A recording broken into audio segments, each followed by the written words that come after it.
Welcome to Tobacco Talk, the show that educates you on issues involving tobacco.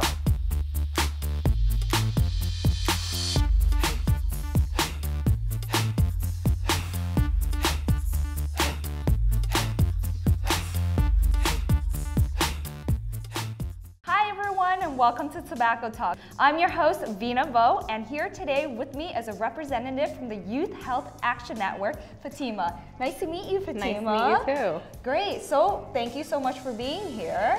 Thanks for having me. Of course. So I'd like to know, what is Youth Health Action Network? So the Youth Health Action Network, or YHAN for short, is a youth-driven initiative under Toronto Public Health, and we deal with issues regarding tobacco-free living. So what is your role? I'm a Youth Health Action Network member, and I have been for about 2 years now. And what I do in the organization with a couple of my colleagues is I increase awareness about tobacco-free living, and that relates especially to tobacco-free initiatives and tobacco-free living in Toronto. Can you tell me some of the projects that you guys work? Well, last year we did a smoke-free movies event, and the year before that we did a smoke-free red carpet event at TIFF. Ooh. So, you know, we're out there, we're reaching the masses. This year we're focusing on water pipe smoking, also known as hookah. So why are you focusing on that? Well, it's becoming an increasingly big issue in Toronto, especially amongst the youth, because it's unregulated. You can go into a hookah bar and smoke without an ID. So that just makes it a lot more attractive to youth, and that's what we want to address.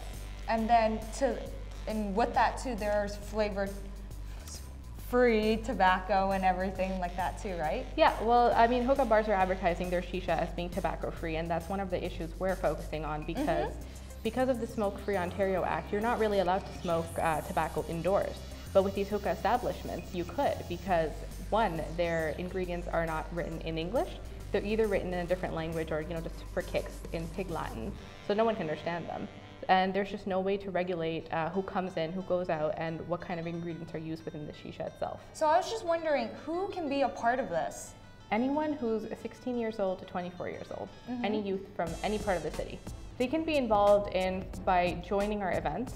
So we post on our Facebook group with Be Your Best Self, and we post any events that are coming up. And if they want to join YHAN directly, they can go to Toronto Public Health website under Youth Health Action Network, and they can, you know, put in an application, get interviewed, and join our group. Coincidentally, last week we actually interviewed a few new recruits, and I think at our next meeting we're going to be meeting them. It's that easy. That's great. So anybody can be a part of it as long as you're within the age of 16 to 24, and this is to increase health awareness amongst youth, amongst the city of Toronto. Yes. That is great. Is there anything else you would like to add for the audience to know? Just again, if you're between the ages of 16 to 24, you know, give us a shout out on Facebook, and you can join our group. And you know, you don't have to be a part of our group to help out. You can come to our events and show support that way. Well, thank you so much, Fatima, for joining me on my panel today. Thanks for having me. All the best with your project. Thank you. And that's it for today on Tobacco Talk. We'll see you next time. I'm your host, Vina.